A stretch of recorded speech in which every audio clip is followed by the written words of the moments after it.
Yeah, great to have you here, Fred, for the first episode of this marketing deep dive here. And I couldn't really imagine having a better partner in crime here on my side if it comes to branding. Right? So branding for Watertech companies. I mean, you have been in the business, I don't know, since ever, as you are 65 years old.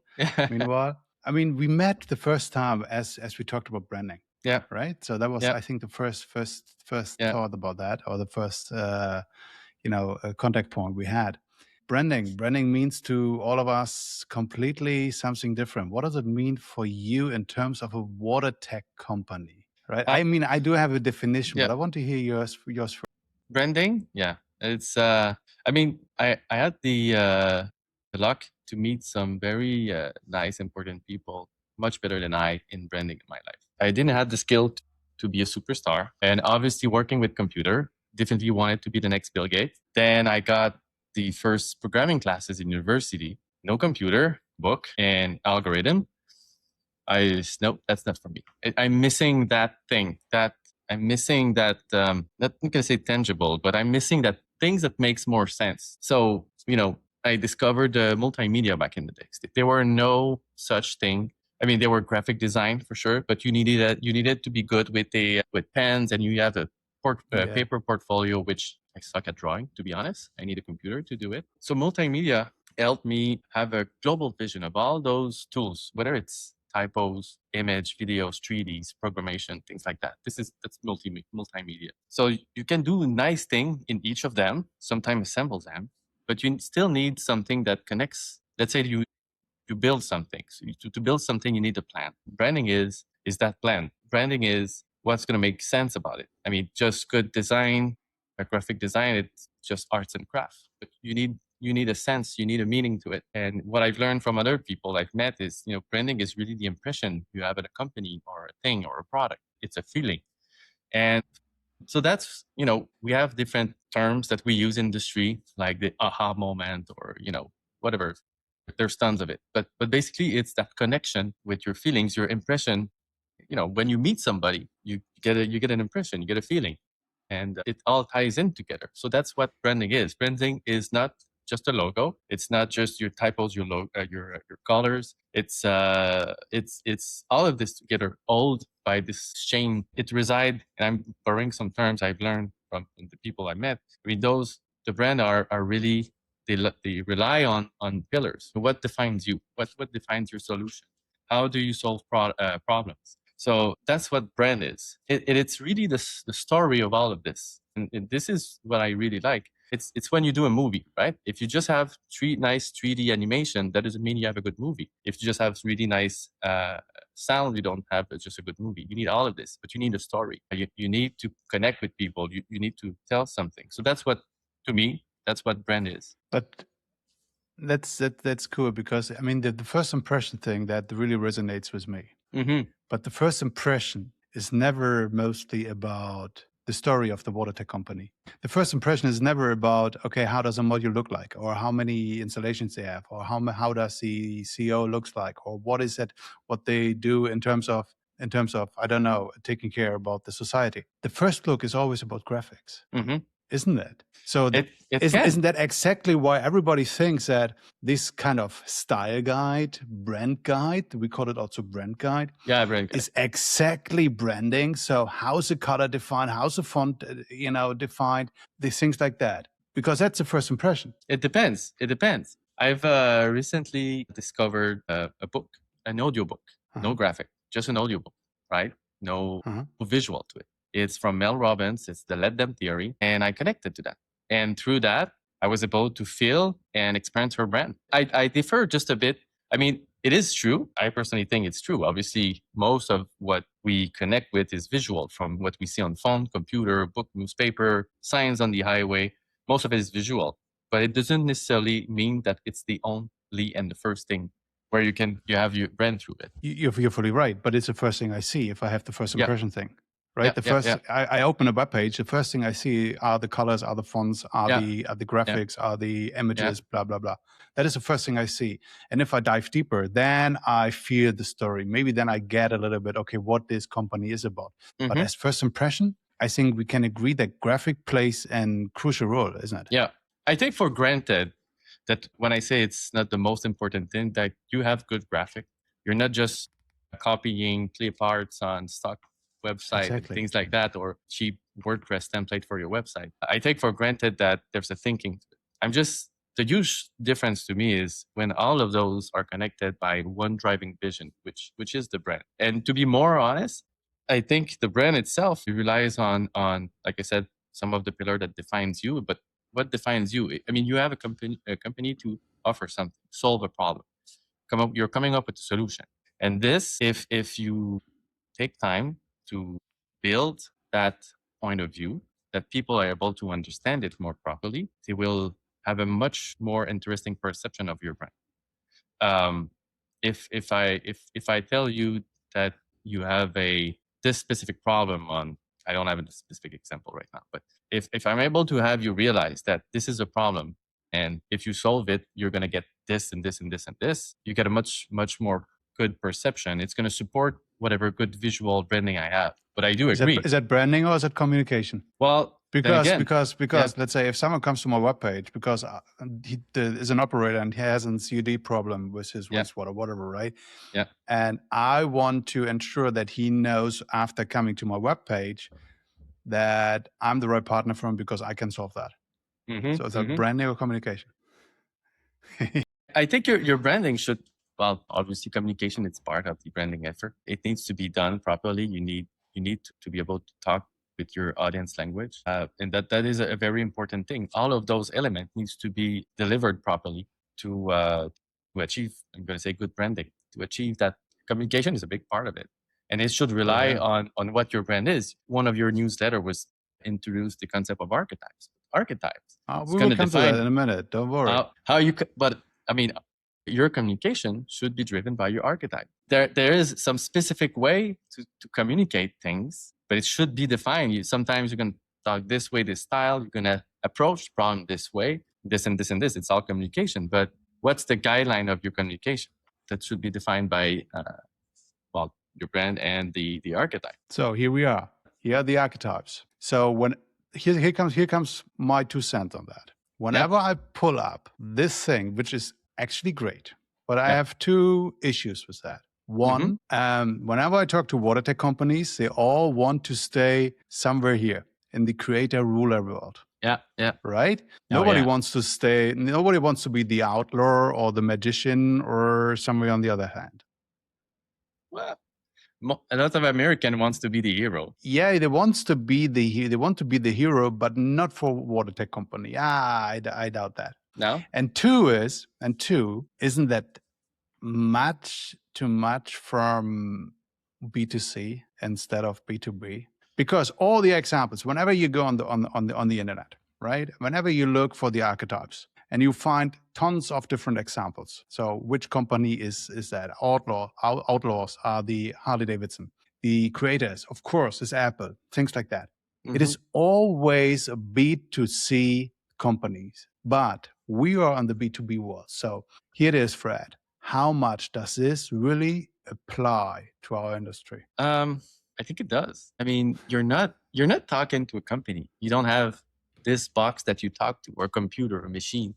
You talk to a human. And this is where, and it doesn't need to be explicit in your archetype. It can be borrowed. It doesn't need to be super well defined. Then it's just a guideline. You're talking to people. I think it's been ongoing for years, that B2C, B2B, Watertech, oh no, we're B2B and things like that. Operators, there's no more B2C than the type of audience it is. You're talking to the guy who operates the thing. You're directly communicating to him.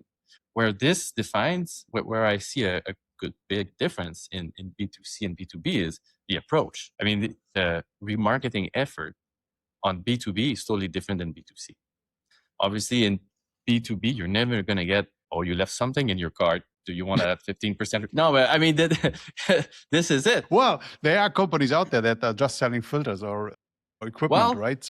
Exactly. But this is where you can execute a better B2B. I mean, you have the client's information, equipment. You know exactly when he needs to change his filter. Send him a nice reminder with email, with a one-click button to reorder. Done deal.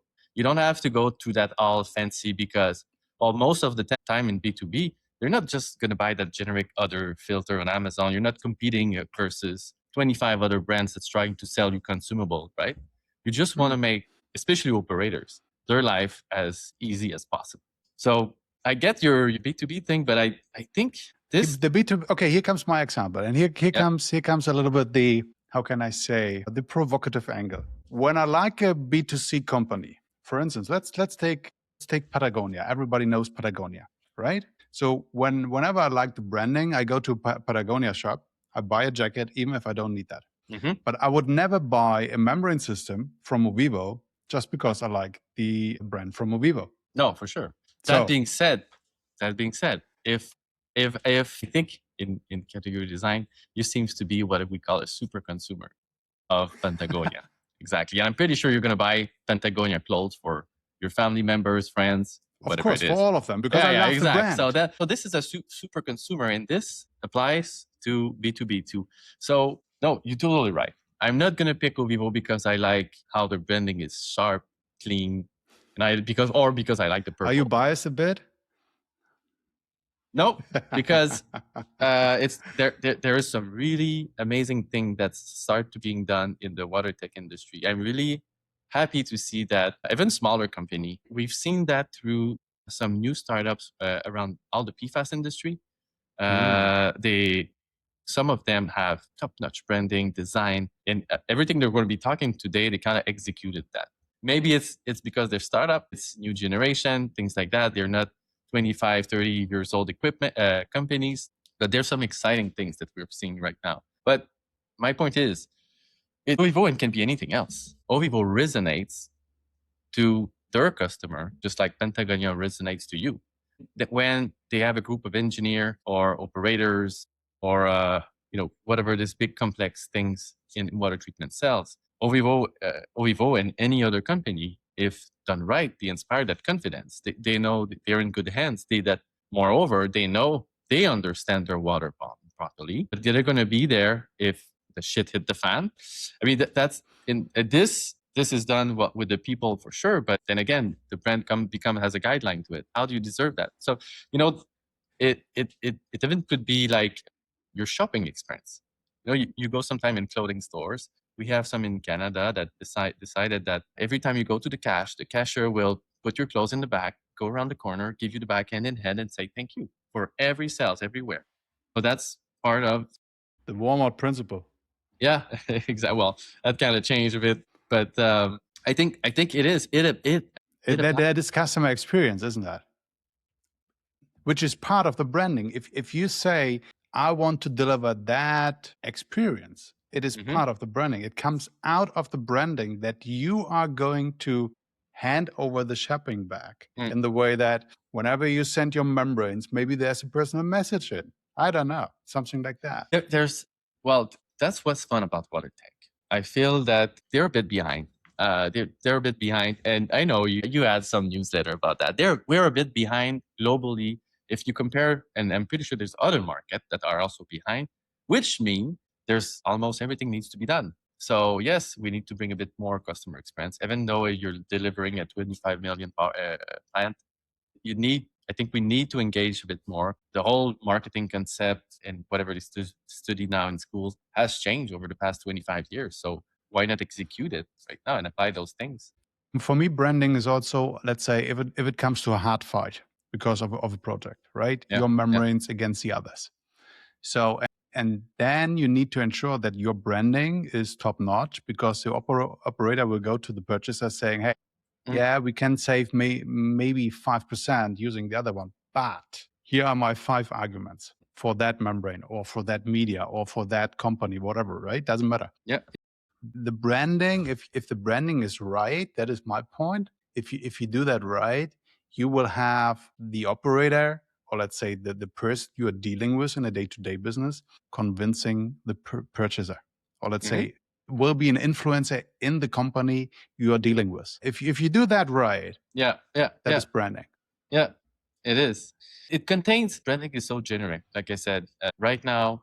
That's why it is overused. Isn't it a bit overused as the word branding? Yeah, I'd be interested to see which word is the most overused, branding or sustainability.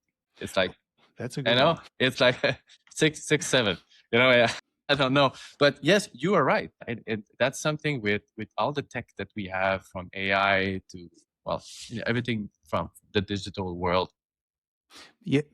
Those new concepts that are very good, that they need a lot of skills and deep knowledge to execute properly, are accessible to basically everybody right now. And Yeah. this is a double-edged sword. Obviously, you can't fake good branding.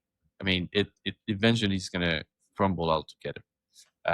It's going to fall apart. Just yesterday, I had a call with the Watertech company saying, "Hey, yeah, we need a new branding. So can you help us with that?"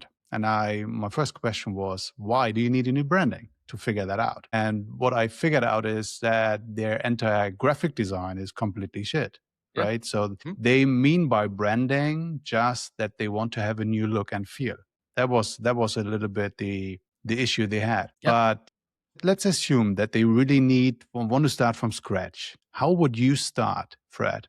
Let's say if a company, Watertech company, comes to you, say, "Hey, here it is. That is our product. We have nothing. We start really from scratch." How would you start?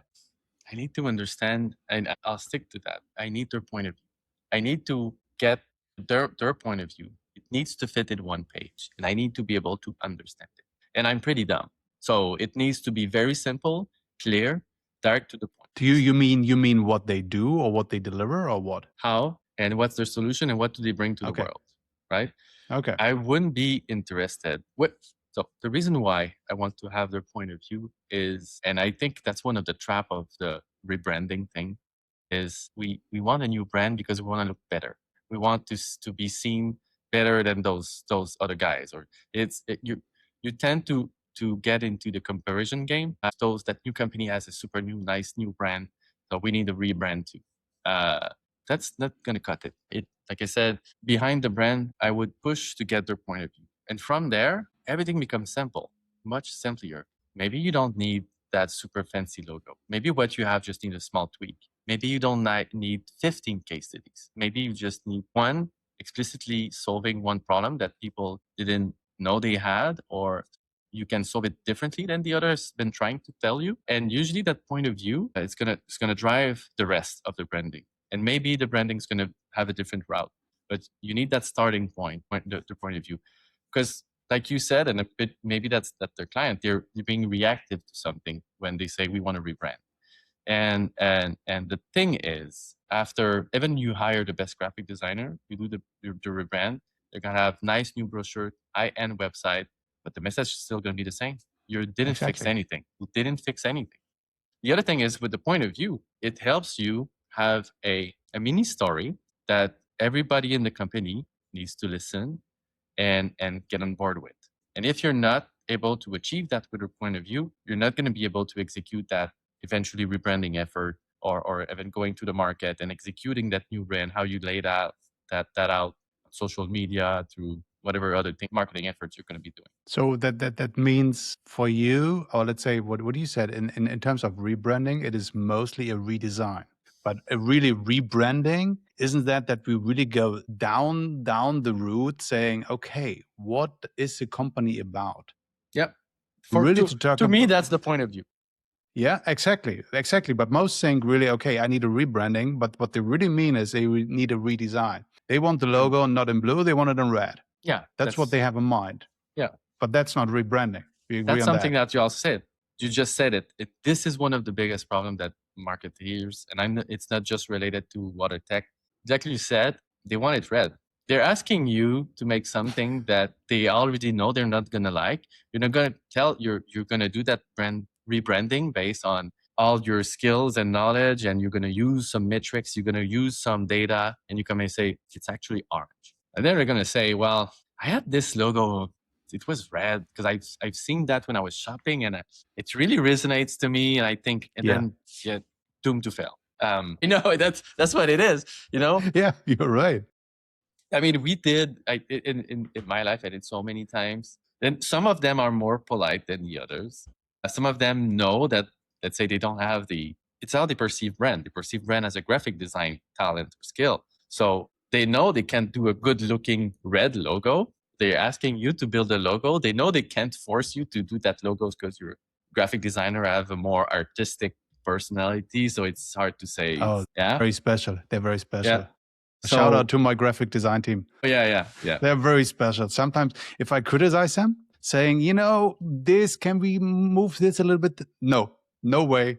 That we thought about that hours for hours. No way. Yeah, Okay. exact. But they're very sensitive. Very sensitive. They are just. I mean, but it's okay. That, and I'm gonna roll back to that point of view. If you have established that point of view for Interius, your company, this is how we develop brand. This is how we're gonna do it. Whether you like it or not, Bjorn, I'm gonna say you're stick with it because he's the expert in doing logos. Absolutely. So that's what it is. That's why I tell every Watertech company, what do you need? If you just have to hire one person in marketing, right? I mean, of course, you need someone who's responsible for that. Yeah. But the second one needs to be a graphic design team. You need someone in-house that is able to visualize the branding. Because otherwise you will stick to the people that are working here and there on Canva. Yeah. And Canva is great. Don't get me wrong. Everybody can create Medicore results with Canva and awesome. But which Watertech company really wants to look Medicore? I think everybody wants to. We had it on the Archetypes, right? Yeah. Everybody wants to stay on the blue side. Innovation, control, service, these kind of things. Yeah. Right. Yeah. But on the same side, they are saying, we don't need a graphic design. Our marketing person, whoever that is, maybe just a front office person, can go on Canva and can create something. Yeah. Well, no, you're right. You're right. I think one of the biggest challenge for the graphic designer is actually in those efforts is the absence or the lack of design, especially in Watertech, dealing with a lot of product manager that most of them are engineer. Every bit of white space needs to be filled with text, graphic, and bullets. Bullets. We need some bullets. If something's wrong with that PowerPoint, it's definitely 3 more bullets missing. You need someone a graphic designer, I think years ago, I learned a lesson from this person. Said to me, don't be afraid of white. Don't be afraid. No. Let's say if you have something and there's some blank space, don't be afraid of that. That is good. That is part of the design. Yeah. The biggest analogy everybody gets mad about that. I mean, but you know what? The biggest analogy, and now I'm happy to have found somebody who will be able to understand the reference, but white space, it's exactly that fraction of a second of silence in a song. A Monkey Ranch from Foo Fighters, the intro. Yeah. They stop half a second. Play that song, remove the silence, it's not the same song. I haven't done that, but you're right. Yeah. I mean, in movies, in theaters and everything, silence even if you have a speech. Yeah. If you have a speech and you break, you pause for a second for a reason, you get the audience. You get the audience. It's the same. Awesome. Back to branding. Okay. Yeah. But that being said, graphic design, I'm going to I sent you something, and it's AI. We're not where we were 6 months ago. Now with graphic design and what's happening, so we were talking about Canvas. Okay, I'm totally on board. My Canvas is equivalent is website made on Wix. Worst thing ever. But with what we're seeing with AI on doing graphic design, or at least part graphic design, it's going to be interesting to see how AI is going to be able to execute and understand branding and make out things, because they understand content, right, pretty well. Mm-hmm. They're going to be able to make the right amount of content and eventually make the right amount of graphic design. So I've sent you something that's your Christmas version, but okay, I will look into that. I would share this here. But let's come back. Name a company, a Watertech company with a perfect branding. And you're not allowed to say Ovivo. I wasn't prepared for that. I was prepared for a lot of things. I haven't brushed my hair. But not for that. Which come to your mind? I was talking about those PFAS companies. Okay. Yeah. Gradient. I was like, when I went on their website, they were telling a story. Gradient. Yeah. Let me just make sure I said it right. I think I need to reach out to Keith, right? To give him my best, saying, "Hey, Fred mentioned your branding from Gradient. I think he's responsible for that, or he was at least." Oh yeah, Gradient. Yeah. Exactly. I mean, well, not sure that I would call them a PFAS company, but let's say they have a PFAS solution. Yes. Yeah. Okay. Yeah, I think. I agree. Yeah. I actually agree. Yeah, at least let's say the first feeling whenever you see something from Gradient, It gives you a good taste somehow. It was a refresher. It was a refresher to see that. I mean, the municipal water treatment market is run by reps. Rep is at the exact opposite. Okay, not all of them, but I've seen them. I've seen a lot of websites of reps. It's like distributor website. They're awful. And then I stumbled upon Gradient. I was like, oh, that was nice. That's new. Okay. Yeah. Here two others. One, Aquaporine, forward osmosis from Scandinavia. Not sure whether you have ever heard about them, but I think you should, because they play this completely in a different way, because their marketing team is completely from a different direction, and so they play their entire marketing, the entire branding completely differently. Okay. And the other thing, and the other example here from my end, it would be Orb.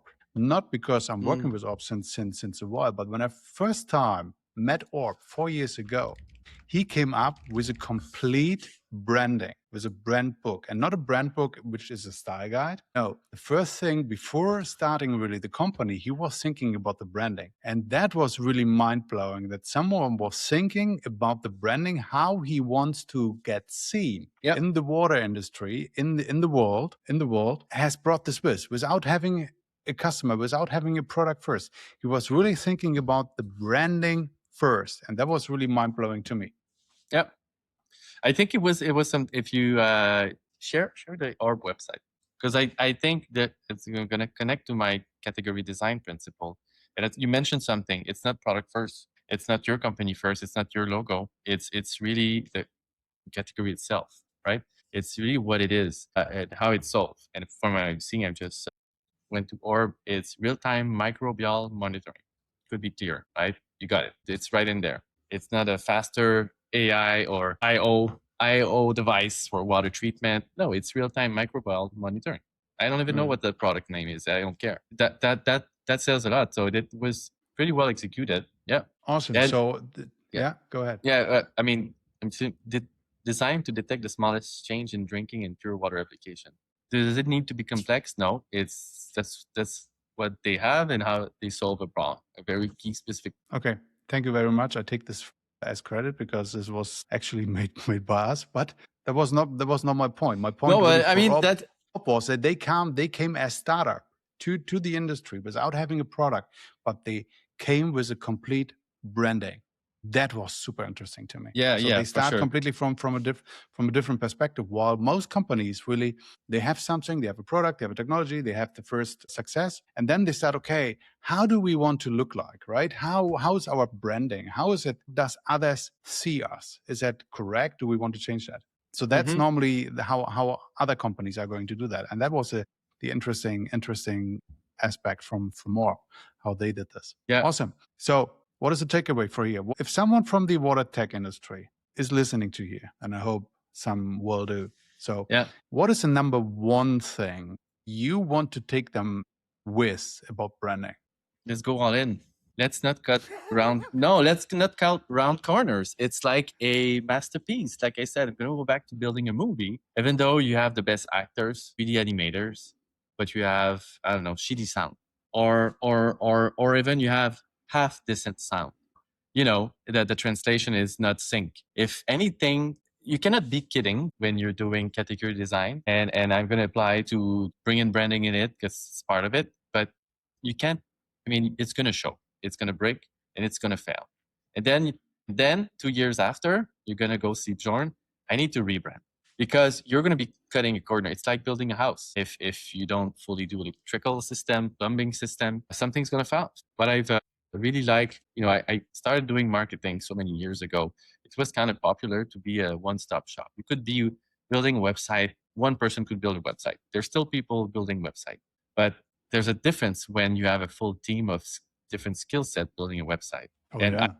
I include a content writer, a graphic designer, a brand specialist. Please don't, there's so many gray zones. Please don't let the graphic designer lead your brand or the content writer. Let's just scale things, but let's say in the best of the world, right?